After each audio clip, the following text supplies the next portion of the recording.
फर्जी जन्म प्रमाण पत्र मामले में रामपुर की एमपी एमएलए कोर्ट का फैसला आ गया। इसमें आजम खान, उनके बेटे अब्दुल्ला आजम और पत्नी तंजीम फातिमा को 7 साल की सजा सुनाई गई। इतना ही नहीं, कोर्ट ने तीनों को सीधे जेल भेजने का आदेश दिया। आजम खान के खिलाफ 100 से ज्यादा मामले दर्ज हैं। फर्जी जन्म प्रमाण पत्र केस में सपा नेता आजम खान को 7 साल की सजा सुनाई गई। इतना ही नहीं, उनके बेटे अब्दुल्ला आजम और पत्नी तंजीम फातिमा भी 7 साल तक जेल में रहेंगी। रामपुर की एमपी एमएलए कोर्ट ने सुनवाई के बाद फैसला सुनाते हुए तीनों को सीधे जेल भेजने का आदेश दिया। दरअसल ये मामला साल 2017 में हुए विधानसभा चुनाव से जुड़ा हुआ है। उस वक्त आजम खान के बेटे अब्दुल्ला ने रामपुर की स्वार विधानसभा से चुनाव लड़ा था। इस दौरान उन्होंने चुनावी फॉर्म में अपनी जो उम्र बताई थी वो फर्जी थी। आजम खान ने फर्जी जन्म प्रमाण पत्र बनवाकर उन्हें चुनाव लड़ाया था। बीजेपी विधायक आकाश सक्सेना की शिकायत पर इस मामले में आईपीसी की धारा 420, 467, 468 और 471 के तहत केस दर्ज किया गया। इसमें आजम खान, अब्दुल्ला और तंजीम तीनों को आरोपी बनाया गया। पुलिस जांच में खुलासा हुआ था कि अब्दुल्ला ने पहला जन्म प्रमाण पत्र विदेश यात्रा के लिए बनवाया था, जबकि दूसरा सरकारी कार्यों और जौहर यूनिवर्सिटी के लिए बनवाया था। सब कुछ सुनियोजित साजिश के तहत किया गया। जांच में सामने आया था कि पहला जन्म प्रमाण पत्र रामपुर नगर पालिका ने 28 जून 2012 को जारी किया था, जिसमें उनका जन्म स्थान रामपुर बताया गया था। आजम भाई क्या कहेंगे इस फैसले को? आजम भाई क्या कहेंगे? और फैसले में फर्क होता है। ये फैसला हुआ जी, तो क्या फैसले के खिलाफ आप इसमें अपील करेंगे? विचार करेंगे, हमारे वकील लोग करेंगे विचार इस पर। तो क्या लगता है सजा पे आपको ज़्यादा मिलती है? कल से ही पूरे शहर को मालूम था, आपके छोटे चैनल्स पर चलने लगा था कितनी सजा होनी है।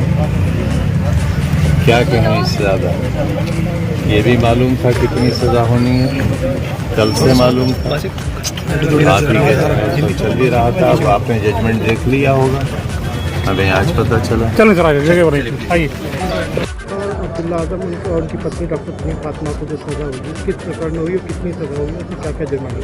नहीं, इसमें 7 साल की सज़ा हुई है और इसमें जो मैक्सिमम सज़ा वो 7 साल की है और सज़ा तीनों लोगों को हुई है। अब्दुल्ला आजम खान को ही है, आजम खान साहब को ही है और उनकी पत्नी तंजीम फातिमा जी को भी हुआ है। ये उस मामले में सज़ा हुई जिसमें कि दो जन्म तिथि का इस्तेमाल करके अब्दुल्ला आजम खान ने अपने कैरियर में ऊंचाइयों को प्राप्त किया और एमएलए बने, और एक जन्म तिथि जो थी जिससे उन्होंने उच्च शिक्षा प्राप्त की। तो ये दोनों चीज़ें साइमल्टेनियसली इन्होंने पहले जहाँ पे इनको जिस जन्म तिथि से लाभ मिला उसको लिया, बाद में इनको लगा कि एमएलए बनना है तो इन्होंने अपना जन्म तिथि 90 कर दिया, और जब 90 किया उसके बाद से इन्होंने एमएलए का चुनाव लड़ा था।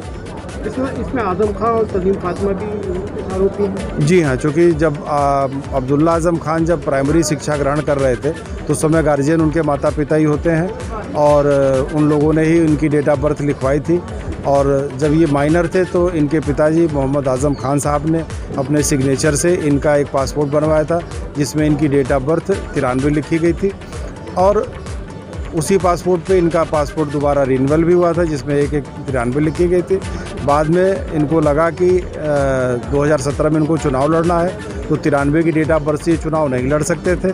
फिर एक 2015 में एक जन्म प्रमाण पत्र बना जिसमें कहा गया कि इनकी डेट ऑफ बर्थ 90 है, और 90 के आधार पर ही इन्होंने चुनाव लड़ा। वो चुनाव भी चैलेंज हुआ था और काफ़ी लंबी लड़ाइयाँ उसमें सरकार ने भी लड़ी, एक्यूज़ ने भी लड़ी, और उसके बाद भी ऑनरेबल हाई कोर्ट ने, ऑनरेबल सुप्रीम कोर्ट ने उनके एमएलए के सारे जो मामले थे उनको निरस्त किया और कहा कि नहीं, ये जो डेट ऑफ बर्थ है वो गलत है। उसी पे क्रिमिनल मुकदमा यहाँ पे दर्ज हुआ था जिसमें आज इन लोगों को सज़ा हुई है। 7 साल की सज़ा हुई है मैक्सिमम, बाकी 420 में 3 वर्ष की हुई है, 467 में 3 वर्ष की हुई है, 471 में 2 वर्ष की हुई है, 120 में 1 साल की हुई है, और लगभग इनको टोटल मिला के 45,000 रुपये का जुर्माना इन लोगों को हुआ, तीनों लोगों को हुआ है। सारी सज़ाएँ एक साथ चलेंगी। अनिल प्रताप सिंह, अपर महाधिवक्ता, उच्च न्यायालय, लखनऊ पीठ।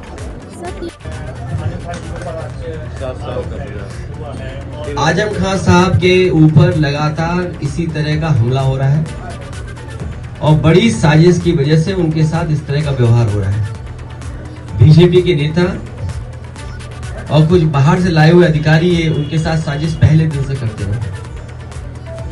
और ये बात हो सकता है मैं गलत कहूँ, हो सकता है लोग मेरे पे टिप्पणी करें, लेकिन ये भी हो सकता है कि नेता बड़े हैं, वो यूनिवर्सिटी बना दी इसलिए उन्हें ये सजा मिल रही है। आप काम कर मत करिए बीजेपी की तरह, आप काम मत करिए, बस नफरत फैलाइए। जहां आपको जाति की नफरत मिल जाए वहां फैलाइए, धर्म की नफरत फैल जाए धर्म की फैलाइए। तो मुझे तो ये भी लगता है कि कहीं धर्म के कारण उनके साथ इतना अन्याय ना हो रहा, और सबको यकीन है और सब जानते हैं उन पे इसीलिए अन्याय हो रहा है कि उन्होंने यूनिवर्सिटी बना दी और उनका धर्म दूसरा है।